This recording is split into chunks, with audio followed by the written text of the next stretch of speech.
On a quiet spring morning in Paris, museum staff at the Galerie de Lumière arrived for what should have been an ordinary day.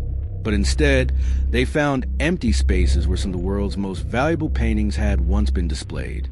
No broken glass, no alarms triggered, no trace of the thieves. It was as if the masterpieces had simply vanished. What followed was one of the most intricate and baffling heists in history, a robbery so perfectly executed that even the most hardened investigators could only marvel at its precision. And at the center of it all, a man whose identity remains a mystery to this day, a mastermind who saw not just a theft, but an art form and deception itself. This is the story of the art heist that stunned the world and the paintings that were never found. He went by many names, but those who truly knew him called him the Architect, a man fluent in 5 languages, trained in forgery and obsessed with the finer things in life. He didn't just steal for money. He stole for the thrill of proving he could. Months before the heist, the Architect studied the Galerie de Lumière with the patience of a sculptor chiseling away at marble. He walked its halls, attending exhibits like an eager patron of the arts. He spoke with security guards, charming them into casual conversations about their work shifts. He learned their names, their habits, even their weaknesses. But the true genius of his plan, he never planned to break in. He planned to walk out. The Architect's strategy revolved around a single, overlooked flaw in the museum security: the restoration team. Every year, a handful of paintings were scheduled for maintenance, carefully removed by authorized personnel, transported to private studios, and returned once their beauty had been preserved. The plan was simple in theory, but nearly impossible in execution. First, he needed to infiltrate the team, but not as a worker. That would be too risky. Instead, he became the expert, using forged credentials, a fabricated history as a world-class art restorer, and a series of carefully planned recommendations. The Architect convinced the museum's board that he was a perfect candidate to oversee the upcoming restoration process.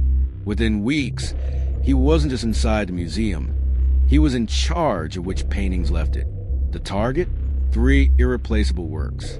The Lady in Red by Vermeer, The Spectre of Time by an unnamed 18th century master, and Solitude No. 3, an oil painting insured for nearly $250 million.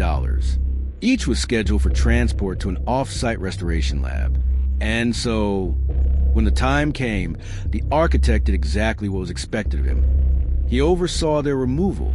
He followed protocol, checked every detail, even made sure the security cameras recorded the transport vans leaving. Everything was by the book, until, of course, he switched the paintings. The paintings never arrived at the restoration lab. Instead, they were smuggled out of the country within 24 hours, hidden in the most unlikely of places, inside the walls of a private jet, disguised as insulation material. By the time the museum staff realized something was wrong, the Architect was already gone, his trail so cold, it was as if he had never existed in the first place. It should have been the perfect crime. And for a while it was Interpol, the FBI's art crime team, and private detectives across Europe launched a global manhunt. But without a single shred of evidence linking him to the theft, the Architect simply disappeared. Until, months later, a letter arrived at the museum. No fingerprints, no return address, just a single piece of parchment with 6 words scrawled across it. Have you checked the forgeries yet? The truth was even more audacious than anyone had imagined. The Architect hadn't just stolen the paintings. He had stolen time itself. The forgeries weren't just simple copies. They were masterpieces of deception, each one aging at an accelerated rate, chemically treated to mimic the natural deterioration of centuries-old art. The forgeries had been swapped long before the heist was even in motion. The paintings in the museum were never real. With a single letter, the Architect taunted the world, proving that he wasn't just a thief. He was an artist in his own right. But here's the real mystery. If the forgeries had been hanging in the museum for months before the heist, when did the Architect actually steal the originals? And more importantly, where are they now? Because to this day, the real paintings have never surfaced. Some say they were sold to private collectors, locked away in hidden vaults. Others believe the Architect still has them, admiring his own masterpiece of misdirection. But the most chilling theory? What if he never took them for money? What if he took them just because he could? And if that's the case, could he do it again? The revelation had sent shockwaves through the art world.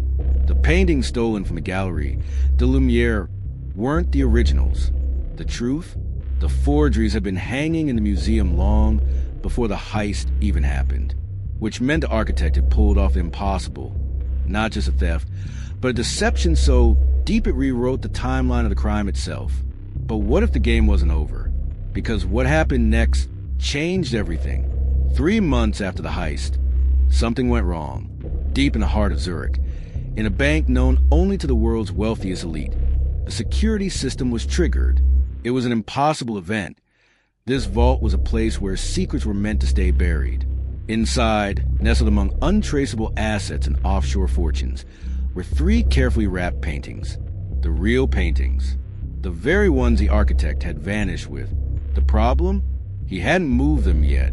Someone else had found them first. For the first time, he felt it, the loss of control.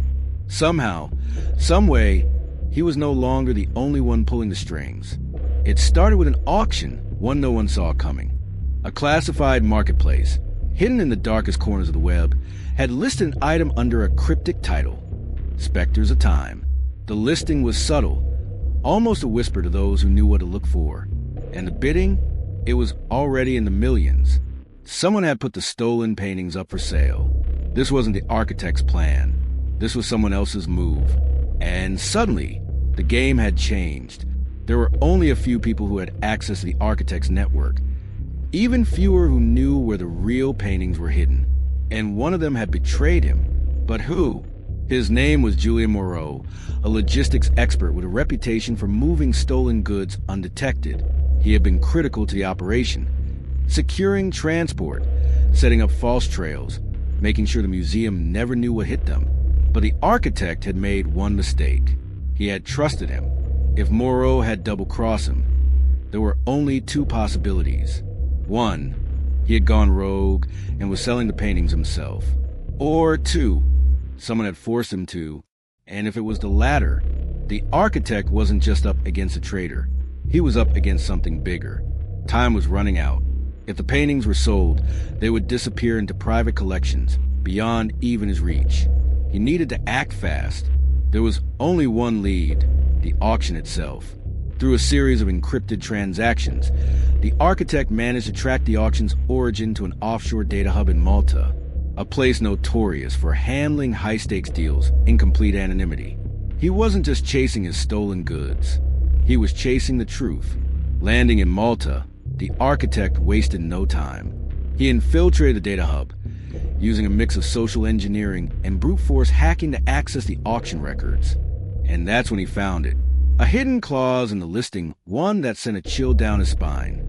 The architect is already compromised. Proceed with contingency plan. Moreau wasn't the traitor. He was the bait. And before the architect could react, the lights went out. The room was breached. And suddenly, the hunter was the hunted. The mastermind had built his life on control, on staying 10 steps ahead. But now, he was outplayed. The only question left was, by who? And what did they want with him? The architect had spent his life out thinking everyone, one step ahead, controlling the game. But now, the game has changed. Whoever had orchestrated this betrayal hadn't just stolen his paintings. They had stolen his control. And in the criminal underworld, losing control meant only one thing. Checkmate. Or was it? Her name was Celeste Duvall, a ghost in the world of high-stakes crime. A broker, a strategist, a force behind some of the greatest heists ever pulled. And now, she was standing in front of him, smirking. Celeste, you've always been brilliant, but even brilliance has blind spots. The architect, you set this up. The auction, Moreau, the Swiss vault, all of it. Celeste, of course I did. The truth hit like a sledgehammer. This wasn't just about the paintings. It was about him. Celeste hadn't stolen his art. She had stolen his reputation. And if he didn't play this right, she'd take something even more valuable, his legacy. Celeste, do you know why I let you live? The architect enlightened me. Celeste, Because I want something only you can give me. Celeste was after more than just stolen art. She was after knowledge, the architect's methods, his networks, his ability to see the invisible threads that held systems together. In short, she didn't just want to beat him. She wanted to become him. And that meant there was still a way out. Every great heist isn't just about the crime itself. It's about leverage. And the architect still had one card left to play. The architect, fine, you win, but there's just one problem. Celeste, and what's that? The architect. The paintings aren't in Zurich anymore. It was a bluff, a dangerous one. But in the world of high-stakes crime, perception was reality.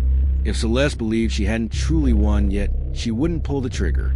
Celeste, where are they? The architect. Let me go and I'll tell you. The warehouse fell silent. Celeste stared at him, calculating, weighing the risk. And then she laughed. A slow, knowing laugh. Celeste, you really are a masterpiece, you know that?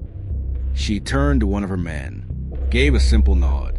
And just like that, the architect was free. Celeste had underestimated him, because she thought the game was about power.